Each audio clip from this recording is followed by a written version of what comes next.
परीक्षित जी ने सृष्टि भगवान कैसे करते हैं ये प्रश्न पूछा तो सुखदेव जी महाराज ने अपने गुरुदेव का स्मरण किया। श्री शुक उवाच नमः परस्मै पुरुषाय भूयसे सदुद्भवस्थान निरोध लीलया गृहीत शक्ति त्रितयाय देहिना मंतर्भवायानुपलक्ष्य वर्त्मने यत् कीर्तनं यद् स्मरणं यदीक्षणं यद् वन्दनं यत् श्रवणं यदर्हणं लोकस्य सद्यो विधुनोति कल्मषम् तस्मै सुभद्र स्रवसे नमो नमः। जिसका कीर्तन करने से यत कीर्तनम यत स्मरणम, जिसका स्मरण करने से यत ईक्षणम, जिसको दर्शन करने से यद वंदनम, जिसको वंदन करने से यत श्रवणम, जिसको श्रवण करने से लोकस्य सद्यो विधुनोति कल्मषम, हमारे समस्त पाप ताप संताप नष्ट हो जाते हैं, ऐसे भगवान को तस्मै सुभद्र स्रवसे नमो नमः। सुखदेव जी प्रणाम करते हैं और फिर बता रहे हैं कि भगवान सृष्टि कैसे करते हैं। बोले भगवान सृष्टि कैसे करते हैं? पहले परमात्मा ब्रह्म के रूप में था, निर्गुण ब्रह्म। वो ब्रह्म कैसा होता है? जैसे आपके और मेरे बीच में एक रोशनी है ना, प्रकाश है, जिससे मैं आपको और आप मुझे देख पा रहे हैं, लेकिन मैं इस रोशनी को छू नहीं सकता। अगर मैं पूछूं कि हमारे बीच में जो ये रोशनी है इसका रंग कैसा है, आप रंग नहीं बता सकते, इसका स्वरूप कैसा है नहीं बता सकते। तो भगवान बस एक प्रकाशमय था, कुछ नहीं था। भगवान की इच्छा हुई एको हम बहुश्यामा, मैं एक से अनेक हो जाऊं। तो फिर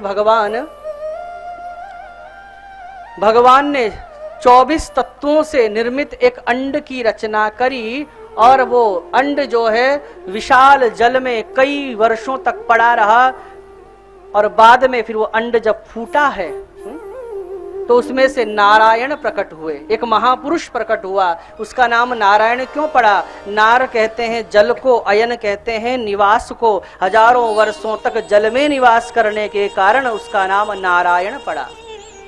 और फिर नारायण के नाभि से कमल निकला और कमल से ब्रह्मा जी की उत्पत्ति हुई। ब्रह्मा जी ने ऐसे नीचे झांक कर देखा, मैं तो कमल से उत्पन्न हुआ, लेकिन ये कमल आया कहां से, मैं जरा देखूं तो सही। और कमल जी, ब्रह्मा जी कमल से नीचे उतरे अपने को जानने के लिए कि मैं संतान किसकी हूं, मेरा मूल अस्तित्व कौन है। और ब्रह्मा जी उस कमल की डंडी से बहुत नीचे उतर गए, इतने नीचे उतर गए कि अगर अब ऊपर आना चाहें तो भी बड़ा जोर लगेगा, क्योंकि नीचे झूलने में तो बड़ा मजा आता है, ऊपर चढ़ने में दिक्कत होती है। लेकिन उस कमल की नाल का अंत नहीं मिला। ब्रह्मा जी भगवान को जानने के लिए जा रहे हैं, किससे? अपनी बुद्धि के प्रभाव से, क्योंकि ब्रह्मा जी बुद्धि के देवता हैं। और जो कमल है वो मन का प्रतीक है, अर्थात बुद्धि के द्वारा मनन चल रहा है, रिसर्च चल रहा है, अनुसंधान चल रहा है भगवान को पाने का। और भगवान कोई रिसर्च से मिलते हैं? बताओ।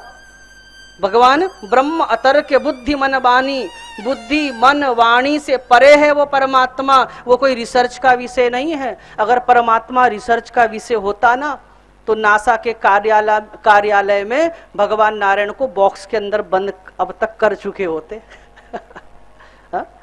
नासा वाले नारायण को अब तक कांच के बॉक्स में बंद कर दिए होते, म्यूजियम बना दिया होता, और फिर हम भारतवासी अपने नारायण के दर्शन करने वहां जाते अमेरिका, और फिर वहां से पैसे देने पड़ते फिर दर्शन करने के। अरे भैया, परमात्मा कोई रिसर्च का विषय नहीं है, परमात्मा समर्पण से प्राप्त होता है। ब्रह्मा जी थक गए हैं, समर्पण का भाव जगा, ओहो अपने सामर्थ्य से मैं भगवान को नहीं प्राप्त कर सकता। ब्रह्मा जी के कान में 2 शब्द पड़े हैं, तप अर्थात तप करो। ब्रह्मा जी ने कई वर्षों तक तप किया है और तब नारायण ने सन्मुख विराजमान होकर दर्शन कराया। तब ब्रह्मा जी देखते हैं अथाह क्षीर सागर में शेषनाग की सैया के ऊपर वो नारायण शयन कर रहे हैं और नारायण के नाभि से कमल निकला और उस कमल के ऊपर मैं बैठा हूं, ऐसा दर्शन किया। नारायण परा वेदा देवा नारायणांगजाः नारायण परा लोका नारायण परा मखाः। ब्रह्मा जी ने आज्ञा मांगी क्या करना है, तो नारायण ने कहा सृष्टि की रचना करो। क्या काम दिया? सृष्टि की रचना करो। ब्रह्मा जी ने कहा ये काम मुझे ना सौंपो, क्योंकि जहां सृष्टि होती है वहां पर मोह होता है। जब हमारी सृष्टि का कोई जरा सा भी अगर नुकसान कर दे तो फिर हमें क्रोध आता है। तो ब्रह्मा जी कहते हैं सृष्टि रचयिता मत बनाओ। भगवान नारायण ने कहा अरे मैं आपको ऐसा दिव्य ज्ञान प्रदान कर रहा हूं, ऐसा दिव्य विज्ञान प्रदान कर रहा हूं कि आप सृष्टि के कर्ता तो रहेंगे, लेकिन सृष्टि के संहार में आपको शोक नहीं होगा, आपको कोई मोह नहीं होगा। और भगवान ने वो 4 श्लोक भागवत के बीज ब्रह्मा जी को प्रदान किए। ये चतुश्लोकी भागवत इसको कहते हैं। इन 4 श्लोकों को सुनने से पूरी भागवत सुनने का फल प्राप्त हो जाता है। इसलिए सावधान होकर हाथ जोड़कर बैठ जाइए। भगवान सृष्टि का विज्ञान प्रदान कर रहे हैं। श्री भगवान उवाच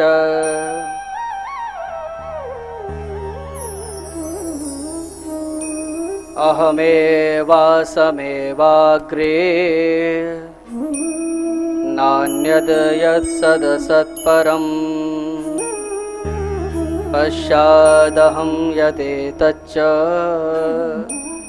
यो वशिष्येत सोऽस्म्यहम्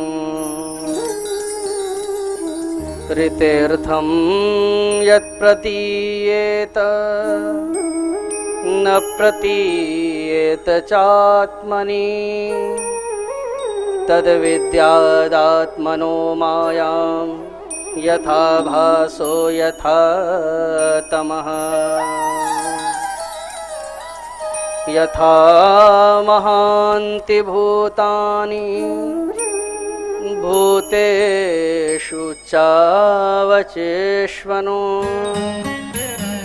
प्रविष्टान्यप्रविष्टानि तथा तेषु न तेष्वहम् एतावदेव जिज्ञास्यम् तत्त्वजिज्ञासुनात्मनः अन्वयव्यतिरेकाभ्याम् यत्स्या सर्वत्र सर्वदा। ये 4 श्लोक ब्रह्मा जी को दिए। ये एक विज्ञान प्रदान किया भगवान ने। इस श्लोक देने से पहले भगवान क्या कह रहे हैं? ज्ञानम परम गुह्यम में यद विज्ञान समन्वितम। मैं ये इस बात इसलिए बोल रहा हूं क्योंकि जो साइंस के बच्चे हैं ना, आजकल हमारी एक प्रवृत्ति ऐसी बना दी कि अगर हम साइंस के स्टूडेंट हैं तो हमारा नेचर क्या होना चाहिए? ये होना चाहिए कि हम भगवान को नहीं मानेंगे। अरे विज्ञान, साइंस का अर्थ होता है विज्ञान। भागवत में कई जगह विज्ञान शब्द का प्रयोग है और भगवान ब्रह्मा जी को सृष्टि का जो विज्ञान दे रहे हैं, तो यहां पर क्या कह रहे हैं? मैं तुमको ब्रह्मा विज्ञान समन्वितम, वो साइंस प्रदान कर रहा हूं जिससे कि तुम सृष्टि की रचना करो। आज थोड़े मोड़े रिसर्च करते हैं साइंस के बच्चे, तो कहते हैं हमारा ये लाइन नहीं है, क्योंकि हम साइंस के स्टूडेंट हैं, हम ये चीजें हम मानते नहीं है। अरे क्या सृष्टि अपने आप में एक साइंस नहीं है? ये इतने सुंदर फूल, इतने सारे कलर, आपका साइंस केमिकल से रंग बना सकता है? क्या ऐसा कोई रंग बना सकता है जो टिका रहे? झूठे ऐड बना देते हैं, एशियन पेंट एक बार दीवार में करा लो तो हमेशा की छुट्टी। विज्ञान ने इतना उच्च शिखर प्राप्त कर लिया, लेकिन आज तक एक कोई ऐसा पेंट बना कि एक बार करा लिया हो? अगर ऐसा होता तो मेरे नामकरण के समय भी मेरे घर वालों ने पुताई कराई होगी, तो आज भी वही रहनी चाहिए थी। कितने बार पुताई हो गई। विज्ञान का सम्मान है भाई। लेकिन आपके अंदर गलत प्रवृत्ति डाली गई है पाश्चात्य संस्कृति के वशीभूत होकर। अन्यथा विज्ञान का तो सम्मान है, लेकिन विज्ञान केवल डिवाइस बनाने को नहीं कहते। क्या ये संसार विज्ञान नहीं है? पृथ्वी में ही गन्ना होता है, मीठा होता है, पृथ्वी में ही मिर्ची होती है, तीखी होती है, पृथ्वी में ही करेला होता है, कसेला होता है। क्या ये साइंस नहीं है?